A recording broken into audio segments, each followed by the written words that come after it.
여러분, 안녕하세요. 오늘 제가 여러분께 전하고 싶은 이야기는 조금 특별합니다. 이건 제가 만들어낸 이야기가 아니라 제 주변에서 실제로 일어난 일들을 바탕으로 한 진실입니다. 지난주에 동네 복지관에서 87세 되신 할머니를 만났습니다. 그분이 제 손을 꼭 잡으시면서 이런 말씀을 하시더라고요. 젊었을 때는 몰랐어요. 자식만 잘 키우면 노후가 든든할 줄 알았고, 돈만 모아두면 안전할 줄 알았고, 건강만 지키면 끝까지 버틸 줄 알았어요. 근데 다 틀렸더라고요. 그 말을 듣는 순간 제 가슴이 먹먹해졌습니다.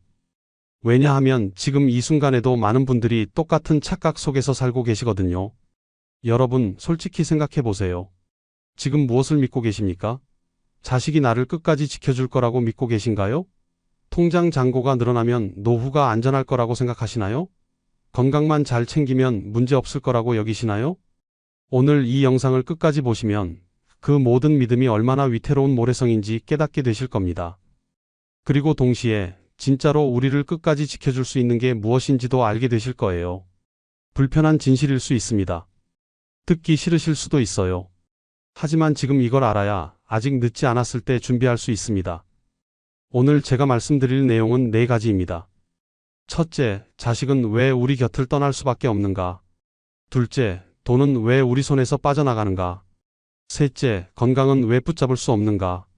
그리고 마지막, 그렇다면 끝까지 우리 곁에 남는 건 무엇인가? 준비되셨나요? 그럼 시작하겠습니다. 먼저 첫 번째, 자식 이야기부터 해보겠습니다. 이게 아마 가장 아프실 수도 있어요. 부산에 사시는 김모 씨, 74세 어머니 사례입니다. 평생을 자식 셋을 키우는데 바쳤어요. 새벽같이 일어나 밥 챙기고 아이들 학교 보내고 밤늦게까지 일해서 대학까지 다 보냈어요. 당신 옷은 안 사도 자식 옷은 아끼지 않았어요. 몸이 아파도 참으면서 애들 학원비는 꼬박꼬박 냈어요. 그렇게 30년을 살았습니다. 그때 김 씨 마음속에는 이런 기대가 있었어요. 내가 늙으면 이 아이들이 내 옆에 있어줄 거야. 내가 이렇게 헌신했는데 당연히 보답하겠지. 그런데 시간이 지나면서 어떻게 됐을까요? 큰 아들은 서울로 직장 잡아서 갔어요. 결혼하고 애 낳고 바빠졌어요. 명절에도 오기 힘들어했어요. 엄마, 미안한데 올해는 처가 쪽 가야 해서. 둘째 딸은 외국으로 나갔어요. 1년에 한 번 보기도 힘들어요. 영상통화는 가끔 하지만 시차 때문에 통화 시간 맞추기도 어렵고요. 막내는 같은 도시에 살지만 일주일에 한 번 보기도 빠듯해요. 회사 일에, 애 육아에 시간이 없어요. 김 씨는 처음에는 이해했어요. 그래, 바쁘겠지. 나중에는 나아지겠지. 근데 나중은 오지 않았어요. 오히려 시간이 갈수록 연락은 더 뜸해졌어요. 어느 날 김 씨가 생활비가 부족해서 큰아들한테 전화했어요. 아들아, 미안한데 이번 달 병원비가 좀 많이 나와서 50만 원만 좀 보내줄 수 있니? 아들이 보내주긴 했어요. 근데 석 달 후 또 전화해야 했어요. 아들아, 또 미안한데. 그때 전화기 너머로 들린 한숨 소리, 그리고 엄마, 또요? 라는 말 한마디. 김 씨는 그 순간 가슴이 무너지는 걸 느꼈대요. 아, 내가 이제 짐이 됐구나. 여러분, 이게 남의 일 같으세요? 아닙니다. 지금 이 순간에도 수많은 부모들이 똑같은 일을 겪고 있어요. 왜 이런 일이 벌어질까요? 자식들이 나빠서? 효도를 안 해서? 아닙니다. 시대가 바뀌었기 때문입니다. 우리 세대는 한 집에서 3대가 같이 살았어요. 할머니, 어머니, 손주가 한 지붕 아래 있었어요. 자연스럽게 부모를 모시는 게 당연했어요. 근데 요즘은 어떻습니까? 젊은이들은 직장 때문에 서울로, 부산으로, 심지어 해외로 나가요. 한 집에 모여 사는 게 불가능해요. 그리고 요즘 젊은 세대 정말 힘들어요. 집값은 하늘 높은 줄 모르고 올라가고 애 키우는 비용은 장난 아니고 대출 이자는 매달 쪼들리고 회사에서는 언제 잘릴지 모르는 불안감에 시달려요. 그 상황에서 부모까지 모시는 건 솔직히 현실적으로 어려운 거예요. 그럼 자식들이 부모를 사랑하지 않는 걸까요? 아닙니다. 사랑해요. 정말로 사랑해요. 근데 사랑한다고 해서 늘 곁에 있어줄 수는 없어요. 제가 아는 한 분은 이런 말씀을 하시더라고요. 자식은 철새 같아요. 봄에 왔다가 가을이면 떠나요. 그게 자연스러운 거예요. 새가 떠났다고 나무가 쓰러지면 안 되잖아요. 나무는 그 자리에 뿌리 내리고 서 있어야 해요. 여러분, 이게 핵심입니다. 자식이 떠나는 건 자연스러운 일이에요. 문제는 내가 무너지는가 아니면 내가 단단히 서 있는가예요. 자식한테 내 행복의 열쇠를 맡기는 순간 나는 내 인생을 잃어버리는 거예요. 그럼 어떻게 해야 할까요? 첫째, 기대를 내려놓으세요. 자식이 나를 모셔줄 거야 라는 기대를 버리는 거예요. 그 기대가 깊을수록 상처도 깊어요. 둘째, 내 삶의 중심을 나 자신에게 두세요. 자식이 아니라 나예요. 내 하루를 어떻게 보낼지, 내 시간을 어떻게 채울지, 이걸 자식한테 맡기지 말고 내가 정하는 거예요. 셋째, 자식과의 관계를 재정의하세요. 의무 관계가 아니라 사랑의 관계로요. 나를 모셔야 해가 아니라 가끔 만나도 반갑고 안 만나도 괜찮아로요. 실제로 이렇게 마음을 바꾼 분들 많아요. 그분들이 하시는 말씀이 오히려 더 자유로워졌어요. 자식이 안 와도 허전하지 않고 왔을 때는 더 따뜻하게 맞아줄 수 있어요. 여러분, 자식은 내 인생의 일부지 전부가 아닙니다. 이걸 받아들이는 순간 비로소 자유로워져요. 자, 그럼 두 번째로 넘어가겠습니다. 돈 이야기예요. 이것도 참 허무한 진실입니다. 대전에 사시는 박모 씨, 78세 할아버지 사례입니다. 평생을 악착같이 일했어요. 새벽 5시에 일어나서 밤 10시까지 가게 운영했어요. 비 오나 눈 오나 쉬지 않고 일했어요. 왜요? 돈 모으려고요. 노후에 돈만 있으면 안전할 거야. 자식한테 손 벌리지 않으려면 내가 든든히 준비해야 해. 그렇게 30년을 일해서 은퇴할 때 모은 돈이 1억 원이었어요. 적지 않은 돈이죠? 박 씨는 안심했어요. 이 정도면 여유 있게 살 수 있겠지. 그런데 70세 되던 해 갑자기 쓰러졌어요. 심장에 문제가 생긴 거예요. 응급실로 실려가서 수술받고 입원하고 회복하는데 석 달이 걸렸어요. 비용이 얼마 나왔을까요? 수술비, 입원비, 검사비, 약값, 간병인 비용 다 합쳐서 2,500만 원이었어요. 건강보험 적용받아도 이 정도예요. 석 달 만에 평생 모은 돈의 4분의 1이 사라진 거예요. 퇴원하고 나서도 끝이 아니었어요. 약은 계속 먹어야 하고 석 달에 한 번씩 정기검진 받아야 하고 재활치료도 받아야 하고 이것저것 하다 보니까 한 달에 100만 원씩 나갔어요. 1억 원이 2년 반 만에 절반으로 줄었어요. 5천만 원만 남았어요. 박 씨가 하시는 말씀이 평생 모은 돈이 이렇게 빨리 사라질 줄 몰랐어요. 폭포수처럼 쏟아져 나가더라고요. 여러분, 이게 현실입니다. 돈은 절대로 우리 손에 오래 머물지 않아요. 특히 나이 들면 돈 나갈 곳이 너무 많아요. 병원비는 기본이고 집 고치는데도 돈 들고 요양보호사 비용도 만만치 않고 갑자기 터지는 일들이 너무 많아요. 그럼 돈을 아예 모으지 말라는 얘긴가요? 아니에요. 돈은 필요해요. 기본적인 안전망은 있어야 해요. 제가 말씀드리고 싶은 건 돈에 집착하지 말라는 거예요. 많은 분들이 통장 숫자 보면서 안심하세요. 1,000만 원 더 모으면 괜찮을 거야. 2,000만 원 더 있으면 든든할 거야 하면서 계속 모으기만 해요. 근데 그 돈 언제 쓰실 건데요? 죽을 때 가져가실 건가요? 제가 아는 한 할머니는 평생 돈 아끼고 모으기만 하셨어요. 친구들이 밥 먹자 해도 돈 아까워라고 안 가시고 여행 가자고 해도 돈 들어라고 안 가시고 그렇게 평생 아껴서 5천만 원 모으셨어요. 그런데 80세 되시던 해 치매가 왔어요. 돈이 있는지 없는지도 모르게 됐어요. 결국 그 돈은 요양원 비용으로 다 나갔어요. 본인은 한 번도 제대로 써보지도 못하고요. 장례식 때 그분 아들이 하는 말이 어머니 왜 그렇게 아끼기만 하셨어요? 살아계실 때 맛있는 것도 드시고 좋은 데도 다니시지. 여러분, 돈은 도구예요. 쓰일 때 의미가 있어요. 움켜쥐고만 있으면 짐이에요. 그럼 어떻게 써야 할까요? 첫째, 경험에 투자하세요. 친구들과 밥 먹고 여행 가고 좋은 공연 보고 이런 경험들이 기억으로 남아요. 통장 숫자는 언젠가 사라지지만 좋았던 기억은 평생 남아요. 둘째, 관계에 투자하세요. 친구 생일에 작은 선물 사주고 손주 용돈 주고 고마운 사람한테 밥 사주고 이런 거요. 돈으로 관계를 살 수는 없지만 돈으로 관계를 더 따뜻하게 만들 수는 있어요. 셋째, 건강에 투자하세요. 좋은 음식 먹고 필요한 운동기구 사고 건강검진 제대로 받고 이게 진짜 투자예요. 나중에 병원비로 수백만 원 쓰는 것보다 지금 건강관리에 100만 원 쓰는 게 훨씬 현명해요. 넷째, 최소한의 비상금만 남기고 나머지는 살아있을 때 써요. 비상금은 얼마면 될까요? 1년 생활비 정도면 충분해요. 한 달에 150만 원 쓴다면 1,800만 원 정도요. 이 정도만 있으면 갑작스러운 일에 대처할 수 있어요. 그 이상은 쓰세요. 아껴봤자 나중에 병원비나 요양원비로 나가요. 차라리 지금 건강할 때, 정신 맑을 때 즐기면서 의미 있게 쓰는 게 낫습니다. 여러분, 돈은 언젠가 흩어집니다. 하지만 그 돈을 어디에 썼느냐는 평생 남아요. 자, 그럼 세 번째로 넘어가겠습니다. 건강 이야기예요. 광주에 사시는 최모 씨, 72세 할아버지 사례입니다. 젊었을 때부터 건강관리 철저하게 하신 분이에요. 매일 아침 5시에 일어나서 뒷산 등산하고 채식 위주로 드시고 술, 담배 절대 안 하시고 건강검진 매년 빠짐없이 받으시고 정말 모범적으로 사셨어요. 주변 사람들이 다 그랬어요. 최 씨는 100세까지 살겠네. 건강 비결이 뭐예요? 최 씨도 자신 있었어요. 나는 다른 사람들과 달라.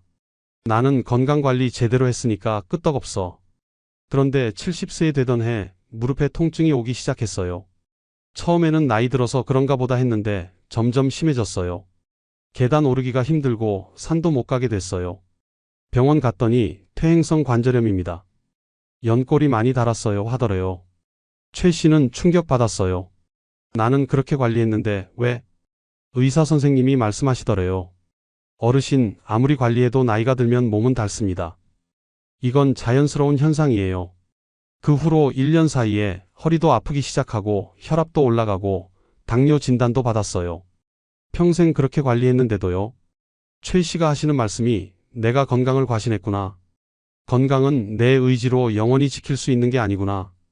여러분, 이게 현실입니다. 아무리 건강관리를 잘해도 세월은 모든 걸 깎아내려가요.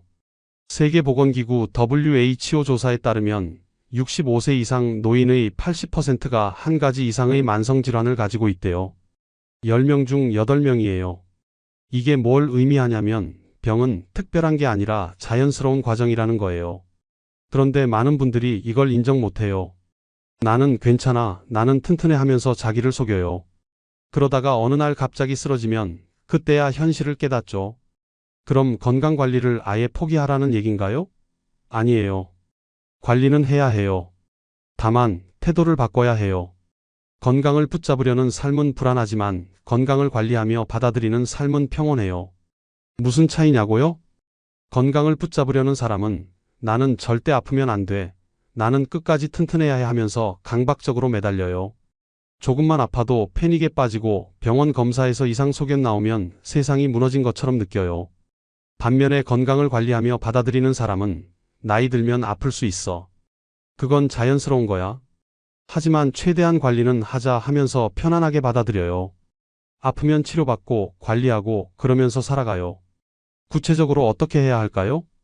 첫째, 운동은 집착이 아니라 습관으로 하세요. 오늘 못했으면 어쩌지 하면서 스트레스 받지 말고 할 수 있을 때 하는 거야 하면서 편안하게 하세요. 무리하지 마세요. 젊은 사람처럼 빨리 걸으려고 하지 말고 내 속도에 맞춰서 천천히 걸으세요. 하루 30분, 그것도 힘들면 15분이라도 괜찮아요. 둘째, 음식은 약처럼 강박적으로 먹지 말고 즐거움으로 드세요. 이거 먹으면 안 돼, 저거 먹으면 안 돼 하면서 스트레스 받으면 그 스트레스가 오히려 건강을 해쳐요. 가끔 좋아하는 음식 드세요. 기름진 거 조금 먹어도 괜찮아요. 중요한 건 전체적인 균형이에요. 셋째, 병원을 두려워하지 마세요. 많은 분들이 병원 가는 걸 무서워해요. 혹시 큰 병 나오면 어쩌지 하면서 검사를 미루고 미뤄요. 근데 병은 초기에 잡으면 나아요. 늦게 발견하면 손 쓸 수 없게 돼요. 병원은 죽음을 확인하는 곳이 아니라 생명을 지키는 곳이에요. 1년에 한 번 건강검진 꼭 받으세요. 그리고 몸에 이상 느끼면 바로 가세요. 참지 마세요. 넷째, 나이를 인정하세요. 70대가 50대처럼 움직일 수는 없어요. 그건 당연한 거예요. 체력이 떨어지고 속도가 느려지고 쉽게 피곤해지는 건 자연스러운 일이에요. 그걸 실패라고 생각하지 마세요. 오늘 내 몸이 허락하는 만큼만 하는 게 진짜 건강한 삶이에요. 여러분, 건강은 우리 것이 아니라 세월에게 잠시 빌려 쓰는 거예요. 언젠가는 돌려줘야 해요. 떠나가는 건강을 붙잡으려고 발버둥 치지 마세요. 대신 남아있는 건강에 감사하면서 살아가세요. 몸이 무너져도 마음이 무너지지 않으면 끝까지 품위를 지키며 살 수 있어요. 자, 여기까지 세 가지 이야기를 했습니다. 자식은 떠나고 돈은 흩어지고 건강은 무너진다. 참 허무한 이야기죠? 그럼 도대체 뭐가 남는 건데요? 뭘 믿고 살아야 하는 건데요? 이제 마지막 네 번째 이야기를 하겠습니다. 이게 오늘 영상의 핵심입니다. 서울에 사시는 이모 씨, 83세 할머니 사례입니다. 남편은 10년 전에 돌아가셨고 자식들은 다 멀리 살아요. 혼자 사세요. 처음에는 정말 외로웠대요. 하루 종일 집에 혼자 있으면 말 한마디 할 사람도 없고 밥 먹어도 혼자고 TV 보면서 시간 때우는 게 전부였대요. 이렇게 살다가 죽는구나 생각하니까 너무 허무하고 슬퍼서 며칠 동안 울기만 했대요. 그런데 어느 날 동네 마트에 장 보러 갔는데 계산대 아주머니가 이렇게 말하는 거예요. 할머니, 오늘도 나오셨어요? 날씨가 추운데 감기 조심하세요. 단 몇 마디였지만 이 할머니 가슴이 뭉클해졌대요. 아, 누군가가 나를 기억해주고 있구나. 내가 여기 있다는 걸 알아주는구나. 그날 밤 집에 돌아와서 생각했대요. 내가 찾던 게 이거였구나. 거창한 게 아니라 이런 작은 인사, 이런 작은 관심이었구나. 그 후로 할머니는 매일 산책을 나가기 시작했어요. 동네 공원 가면 비슷한 나이대 분들 많이 계세요. 처음에는 그냥 지나쳤는데 용기 내서 인사해봤어요. 안녕하세요.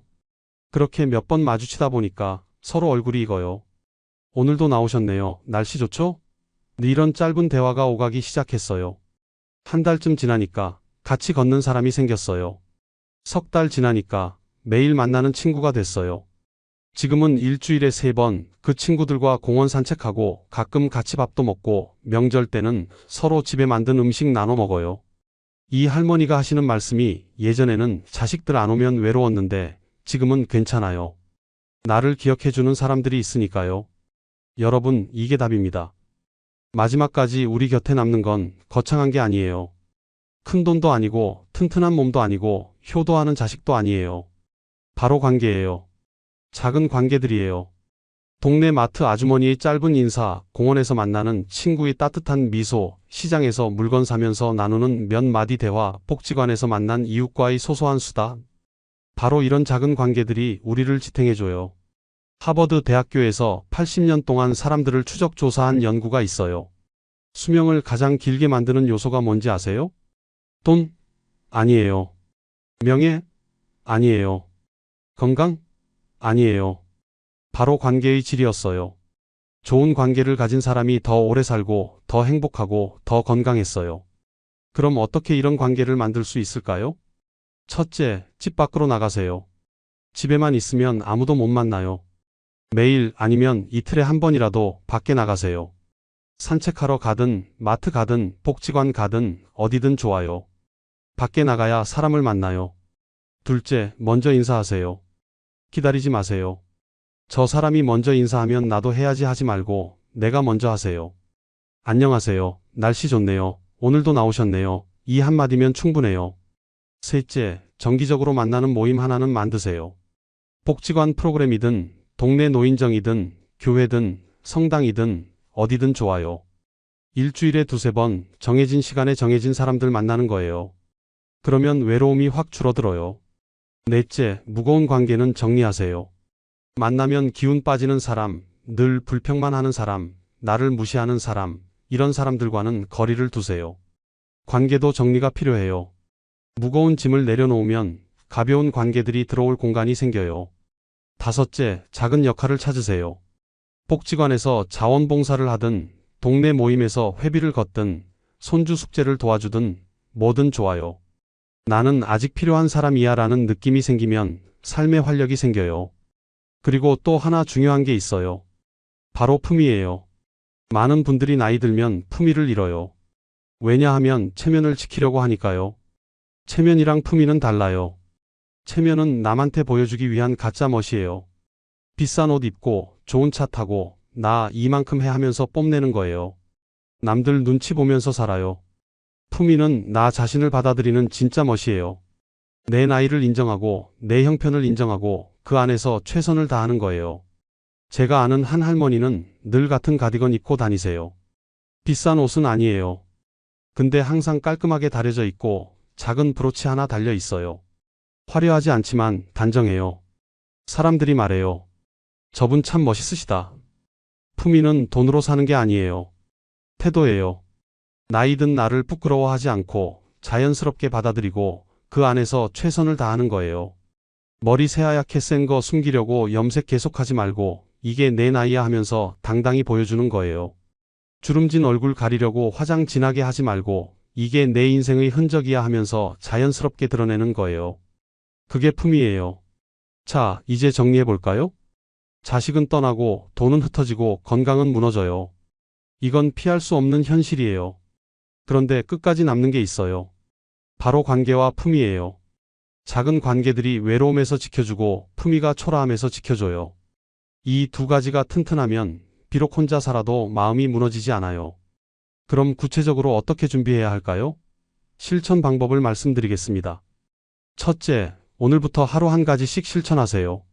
오늘은 산책 나가서 아는 사람한테 먼저 인사하기, 내일은 복지관 프로그램 알아보기, 모레는 옷장 정리하면서 깔끔한 옷 한 벌 챙겨두기, 이런 식으로요. 한꺼번에 다 바꾸려고 하지 마세요. 하나씩 천천히요. 둘째, 일주일에 한 번은 새로운 사람 만나보세요.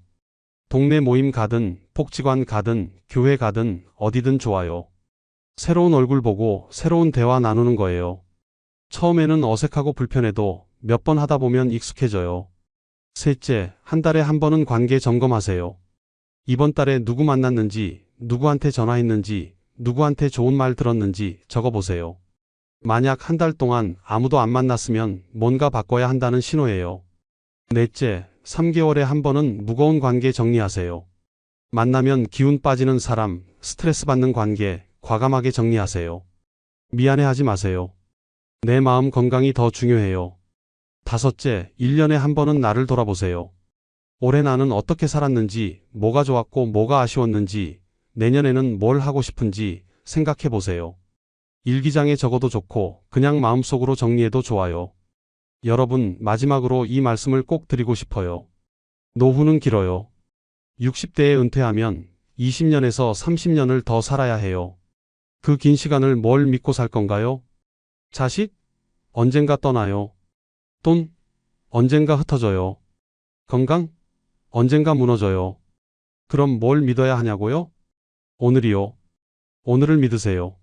오늘 내가 누구 만났는지, 오늘 내가 뭘 먹었는지, 오늘 내가 무슨 생각을 했는지, 오늘 내가 어떤 기분이었는지. 바로 이 오늘들이 쌓여서 인생이 돼요.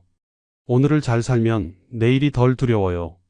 오늘을 채우면 외로움이 틈을 타지 못해요. 오늘을 사랑하면 인생이 다시 움직여요.